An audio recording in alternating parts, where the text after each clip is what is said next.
오늘 하나님께서 우리에게 주시는 말씀은 누가복음 5장 1절에서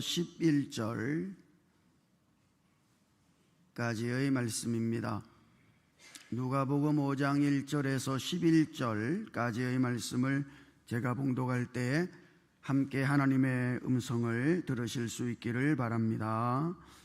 무리가 몰려와서 하나님의 말씀을 들을새 예수는 게네사렛 호숫가에 서서 호숫가에 배 두 척이 있는 것을 보시니 어부들은 배에서 나와서 그물을 싣는지라. 예수께서 한 배에 오르시니 그 배는 시몬의 배라.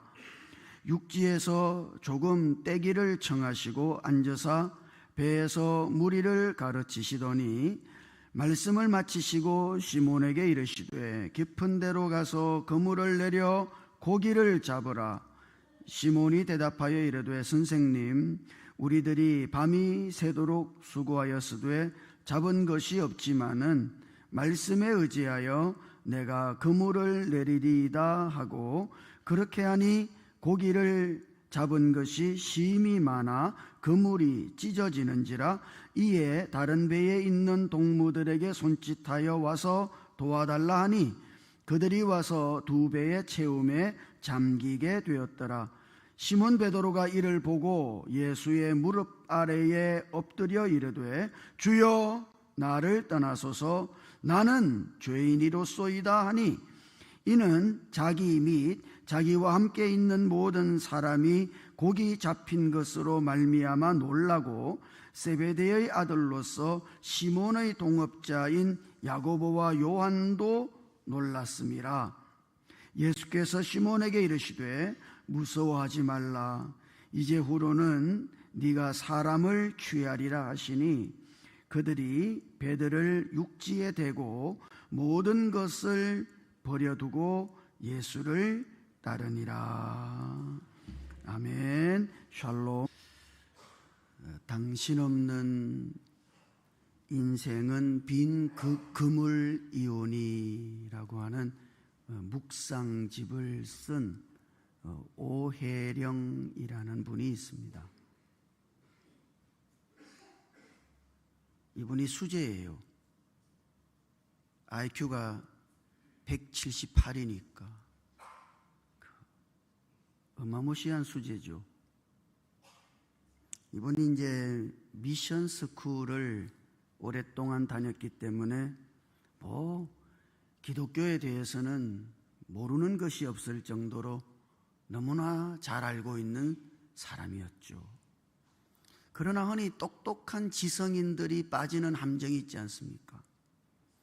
예수님의 살아계심을 믿지 못하고 이 신앙생활하는 것을 인생의 실패자들이나 매달리는 것이라고 판단하고 곁길로 예수님을 떠나서 빠지는 거예요. 이분이 똑똑하니까 이런 지성인들이 빠지는 함정에 이분이 빠져서 예수 없는 인생을 살아가기 시작했습니다. 그러다가 갑자기 이분에게 위암과 임파선암이라고 하는 그 질병이 찾아와요. 위암, 임파선암 말기. 인생이 3개월 남았다는 선고를 받습니다.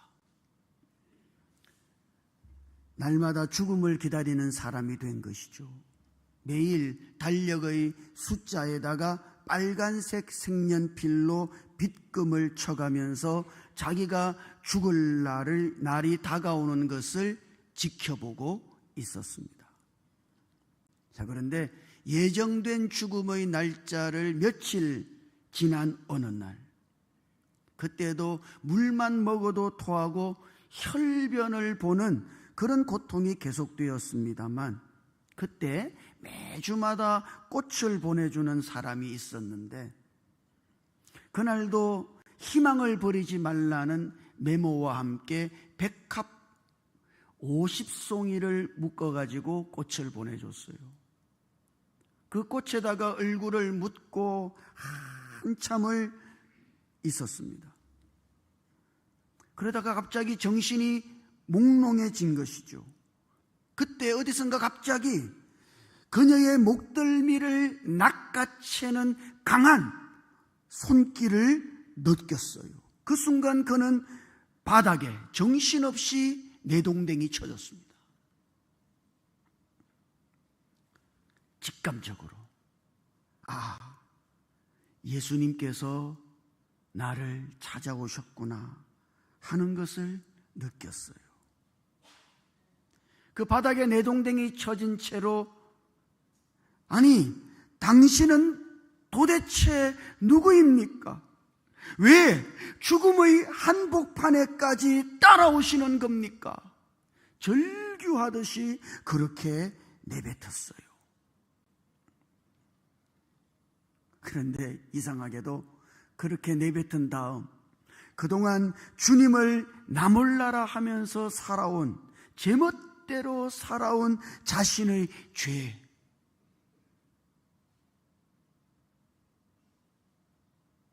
주님을 모른 채 자기 멋대로 인생을 살아온 자기 죄에 대한 두려움이 엄습해 온 것이죠. 어디서부터 회개해야 될지를 몰라서 눈물만 쏟았습니다. 그 후 며칠 동안 화선지에 붓글씨로 회개하면서 자기의 죄를 써내려갔어요. 그렇게 회개하기를 반년이 지난 어느 날,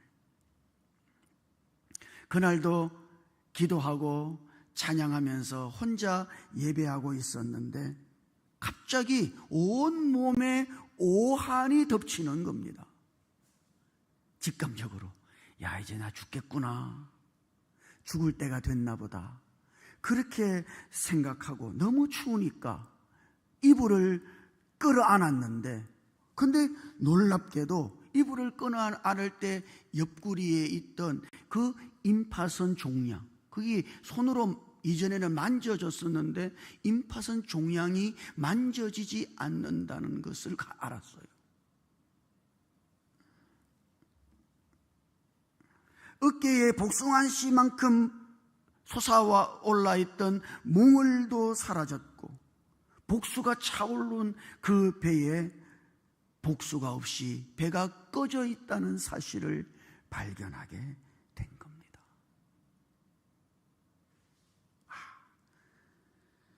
두 번째, 살아계신 예수님이 나를 찾아오셨구나. 그래서 그가 살았어요. 그렇게 해서 새로운 인생을 시작했습니다. 지금 경기도 어느 자그마한 마을에서 버림받은 노인들을 돌보는 평화의 집 원장으로 섬기고 있죠. 그분이 쓴 글귀를 읽어보면 이런 글귀가 있어요. 당신 없는 생의 호수에 그물을 던지고 물고기가 잡히기를 바랐던 지난 날들은 죽은 시간이었습니다. 인생의 가장자리에 서 계신 부활의 주님, 당신 없이 한평생을 수고해 보아야 우리 인생은 빈 그물이옵니다. 날마다 호숫가에서 저희를 기다리시는 당신을 바라보게 하옵소서. 주님 없이 산 인생은 빈 인생, 빈 그물 같은 인생이다. 주님 없이 한평생 수고해 보아야 우리의 인생은 빈 그물뿐이다.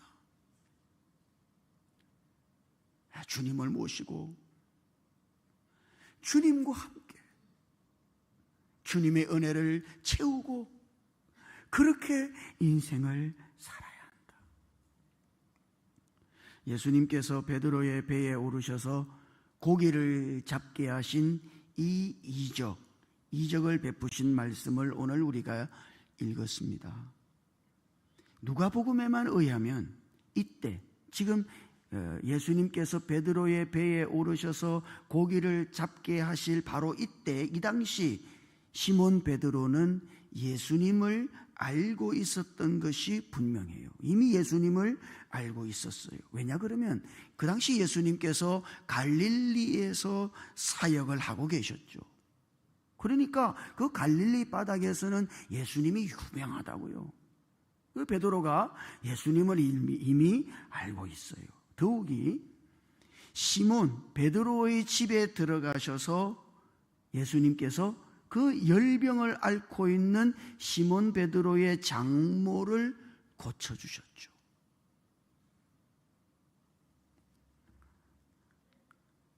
그러니까 예수님은 시몬의 가정에 있던 문제를 해결해 주신 겁니다. 그러니까 예수님을 알고 있어요. 그런데 중요한 것은 그 사건 후에 예수님께서 시몬의 장모의 열병을 고치신 그 사건 이후에 시몬 베드로의 반응이 성경에 기록되어져 있지 않습니다. 자, 그러니까 베드로가 그 사건 이후에 이렇다 할 반응을 보이지 않은 것이죠. 아마도 시몬은 예수님을 자기 가정이나 자기 인생의 문제를 해결하실 수 있는 분 정도로 생각한 것 같아요. 여러분은 어떻습니까? 여러분은 예수님을 어떻게 인식하고 계셔요? 예수 그리스도를 믿고 난 다음 주로 그리스도인들이 생각하는 것은 예수님은 우리의 인생의 문제를 해결해 주시는 분이시다. 많은 그리스도인들이 그렇게 그리스도를 인식하고, 그래서 그리스도를 붙들 때 우리의 인생의 문제를 해결해 주시도록 그리스도를 붙들고 그리스도를 의지하면서 살아가는 것이죠. 자, 오늘 말씀을 보면 예수님은 게네사렛 호숫가에서 무리에게 말씀을 전하고 계셨습니다. 2절을 읽어보면 2절은 너무 놀랍죠. 한번 같이 읽어볼까요? 2절 같이요. 시작. 호숫가에 배 두 척이 있는 것을 보시니 어부들은 배에서 나와서 그물을 씻는지라. 아멘. 거기 예수님께서 그 호숫가에서 배 두 척이 있는 것을 보셨다. 그렇게 기록되어 있습니다. 배만 봤겠어요? 아니죠. 어부들이 배에서 나와서 그물을 씻는 것을 보셨겠지. 지금 예수님은 몰려온 무리들과 함께 그 무리 앞에서 하나님의 말씀을 전하고 계셨는데 그 순간 이 어부들을 보신 겁니다. 주님은 한 사람 한 사람을 보시고 계시죠. 여러분 한 사람 한 사람을 지금도 보시고 계시죠. 주님이 그들이 그물을 씻는 것을 보셨다. 그리고 그 배가 아무것도 없는 빈배라고 하는 것도 보셨습니다. 아마도 그 그물을 씻고 있는 어부들의 표정을 보셨을 거예요. 밤새도록 그물을 던졌습니다만 한 마리도 잡지 못한 어부들의 그 허탈한 표정과 시리에 찬 표정을 예수님께서 보셨을 것입니다. 그리고 밤새도록 그물을 내려서 피곤에 절여 있는 지친 그들의 모습을, 그들의 시리에 찬 모습을, 그들의 낭망을 주님께서는 보셨을 겁니다. 그 2절에 보시니라고 하는 이 말이 이렇게 은혜로운 말이라고요. 주님은 보시죠. 지금 여기 앉아있는 한 분 한 분을 보시고 계시죠. 여러분들의 표정을, 여러분들의 마음을 읽고 오늘 인생을 살아가면서 시리와 낙심에 차 있는 우리의 마음을 읽으시고 우리의 인생의 고단함과 피곤함을 주님께서 보시고 아신다. 게네사렛 호숫가에 왜 배가 두 척밖에 없어요? 다른 배들은 고기 잡고 나서 다 집으로 돌아간 거죠. 지금 달랑 이 2배만 남아있는 겁니다. 밤새도록 잡아서 새벽에 올라왔으니까 2배밖에 없는 거예요. 그 빈 배를 두고 그물을 싣고 있는 그 시리에 찬 어부들의 모습을 주님께서는 보셨던 것이죠. 그 2배 중에 하나가 베드로 시몬의 배인데, 주님께서는 허탈 속에 있는 시몬을 보셨을 뿐 아니라 시몬을 찾아오셨습니다. 그리고 그 시몬의 빈 배에 주님이 오르셨어요. 고기 한 마리 잡지 못한 그 빈 배에 주님이 오르신 것이죠. 여러분, 주님은 오늘 우리의 빈 배에 오르기를 원하신다는 사실을 기억하십시오. 당연히 있어야 할 것이 없는 그 빈 인생에 주님은 찾아오시고 그 빈 인생에 함께 하기를 원하신다. 우리들의 인생이 비었다고 생각될 때, 허탈과 낙심 속에 있을 때, 왜 내 인생은 이 모양인가? 한숨 쉴 때, 바로 그때 주님은 우리의 인생에 오르시기를 원하고 계신 겁니다. 시몬은 주님을 자기의 배에 모셨어요. 주님이 그 배에, 빈 배에 오르시도록 한 것입니다. 여러분들의 빈배 같은 인생에 주님이 오르시도록 주님께 자리를 내어드릴 수 있기를 주님 이름으로 축복합니다. 아무리 빈 그물 같은 인생이라 할지라도 주님은 그 빈 인생을 찾아오시고 그 빈 인생에 오르셔서 함께 하기를 원하신다. 그러면 주님은 왜 시몬의 배에 오르셨을까요? 밤새도록 고기를 못 잡았으니까 야, 고기라도 실컷 잡아라, 잘 먹고 잘 살아야지, 그런 마음이셨을까요? 왜 주님은 시몬 베드로의 배에 오르신 겁니까? 시몬이 알아야 할 것이 있기 때문이죠. 이걸 알아야 한단 말이죠. 배에 오르신 주님은 깊은 데로 가서 그물을 내려 고기를 잡으라 명령하셨고, 그 명령대로 했더니 고기를 잡았는데 배가 물에 잠길 정도로 그렇게 많이 고기를 잡았다. 너무 놀라운 일이 일어난 거예요. 그러면 왜 주님은 베드로의 배에 오르셔서 베드로가 밤새도록 그물을 내려도 잡지 못했던 고기를 한꺼번에 배가 잠길 정도로 그렇게 고기를 잡게 하신 것일까요? 야, 내가 너의 인생의 문제를 해결하는 사람이야? 내가 너의 인생의 문제를 해결하는 분이야? 그렇게 주님을 깨닫게 하시기 위해서 주님은 베드로의 배에 오르신 걸까요? 여러분, 이 사건 이후에 베드로의 반응을 보면 그 베드로의 반응이 너무 놀라워요. 8절 한번 같이 읽어볼까요? 자, 같이 읽어보십시다. 8절. 시몬 베드로가 이를 보고 예수의 무릎 아래에 엎드려 이르되 주여 나를 떠나소서 나는 죄인이로소이다 하니. 아멘. 베드로는 이 사건 때문에 예수 앞에 예수의 무릎 아래 엎드렸습니다. 그리고 고백하죠. 주여 나를 떠나소서 나는 죄인이로소이다. 여러분, 이 고백 중에 주여라고 하는 이 고백은 대단히 중요한 고백입니다.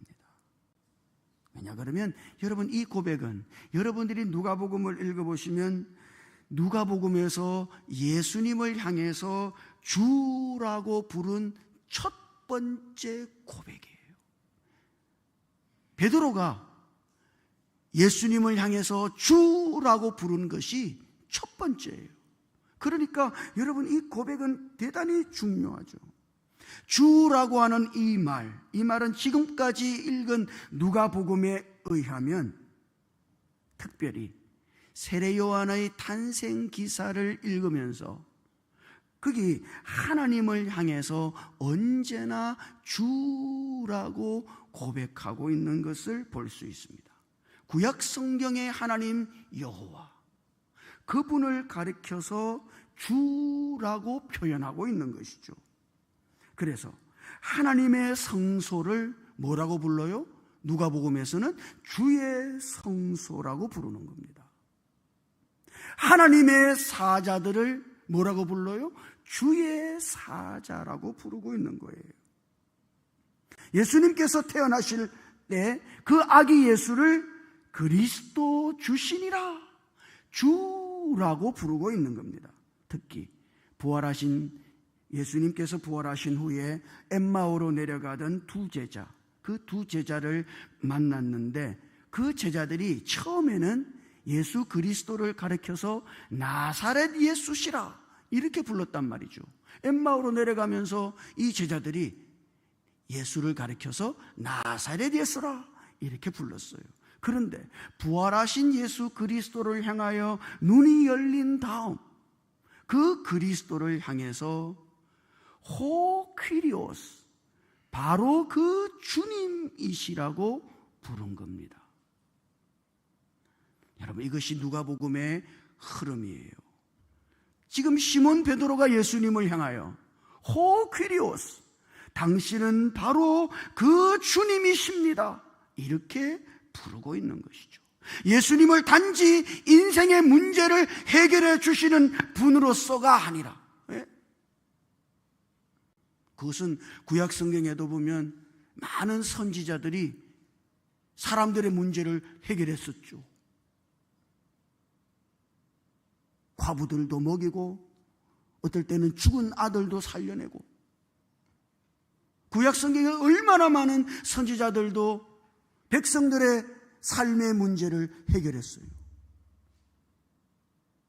그러니까 지금 예수님을 단지 우리의 인생의 문제를 해결해 주시는 분 정도가 아니라 그분이 바로 구약 성경에 나타나신 여호와 하나님이시고 그분이 바로 주님이시라고, 바로 그 주님이시라고 지금 베드로가 고백하고 있는 겁니다.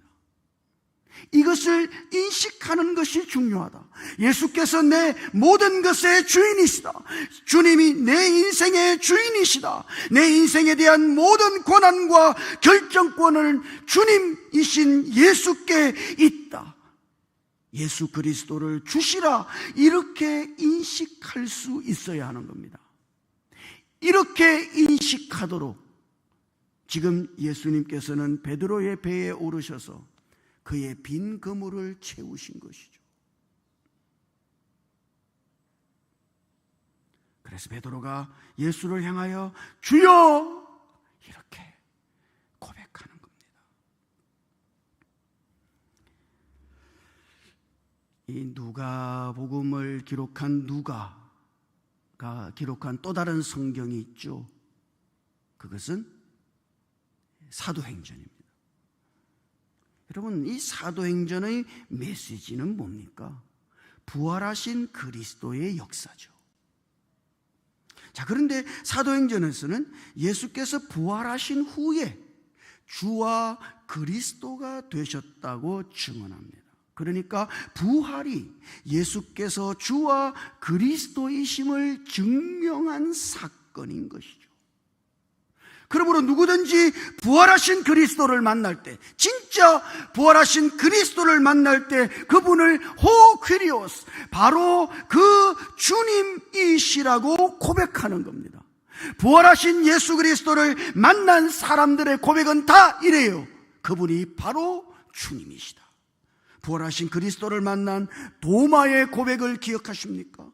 도마는 뭐라고 고백했어요? 나의 주시며 나의 하나님이십니다. 당신은 나의 주님이십니다. 부활하신 그리스도를 만난 다음 고백이에요. 예수 그리스도를 주시라 부른 것이죠.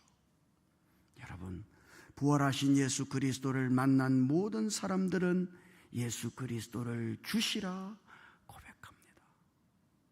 그분이 바로 구약 성경에 나오는 여호와 하나님 그분이시며, 그분이 우리의 인생의 모든 것을 주관하시는, 모든 것의 권한을 가지신 주님이심을 고백하게 되는 것이죠. 오늘 우리 지체들이 예수 그리스도를 이렇게 만나고 인식할 수 있기를 주님 이름으로 축복합니다. 예수를 주시다. 날마다 고백하고, 베드로가 크다. 베드로를 육지에 대고 모든 것을 버려두고 예수님을 따랐던 것처럼 그렇게 예수를 따를 수 있기를 주님 이름으로 축복합니다. 베드로가 그때부터 전혀 다른 삶을 살아가기 시작한 거예요. 예수님, 베드로의 삶을 한마디로 요약하면 뭡니까? 예수를 따르는 삶이죠. 배와 그물이 중요한 게 아니에요. 내 배에 고기가 가득 찬 게 중요한 게 아니에요. 그리스도, 주님이 중요한 것이죠. 그래서 베드로는 그 이후로 주님을 따랐다. 여러분, 거기 따른다는 이 말은 따르고 동행한다는 말이 있습니다만, 이 말의 또 다른 뜻은 주의를 기울인다는 뜻이 있습니다. 주의를 기울여요. 누구에게? 예수 그리스도께. 여러분이 정말 여러분들이 예수 그리스도를 주님으로 만나게 된다면 여러분들의 모든 주의를 그 주님이신 예수 그리스도께 기울이게 될 것입니다. 여러분은 어떻게 주님을 따를 수 있어요? 여러분들의 모든 주의를 예수 그리스도께 기울이고 예수 그리스도께 집중할 때 주님을 따를 수 있게 되는 것이에요. 내가 가는 길이 중요한 것이 아니라 주님의 길이 중요하다. 그래서 주님만이 내 삶의 최우선. 그래서 주님만을 주의하고 주님만을 따르는 사람들이 되는 겁니다. 예수 그리스도보다 더 소중한 것은 있을 수 없어요. 그래서 예수 그리스도 한 분께 나의 모든 주의를 기울이고 그분을 따르게 되는 것이죠. 사랑하는 성도 여러분, 베드로처럼 예수님을 여러분들의 주님으로 진실로 인식할 수 있게 되기를 주님 이름으로 축복합니다. 부활하신 예수 그리스도를 만나고 그 부활하신 예수 그리스도를 향하여 날마다 주님이라고 고백하고 여러분들의 모든 주의를 예수 그리스도께 기울여서 매일 그리스도만을 따르는 사람으로 살아가실 수 있기를 주님 이름으로 축복합니다. 같이 기도하십시다. 주님, 우리의 눈을 열어서 부활하신 예수 그리스도, 그 그리스도께서 구약 성경에 나오는 여호와 하나님 바로 그분이시며 우리의 주님이심을 보고 인식할 수 있도록 우리에게 은혜를 베풀어 주시옵소서. 예수를 주시라 우리도 고백하고 예수보다 더 귀한 분이 없음을 알고 예수 그리스도 한 분에게 우리의 모든 주의를 기울여서 베드로처럼 다른 모든 것을 버려두고 예수만 따르는 삶을 우리가 살아갈 수 있도록 주께서 우리 안에서 역사해 주시옵소서. 우리 주님 예수님 이름으로 기도드립니다. 아멘.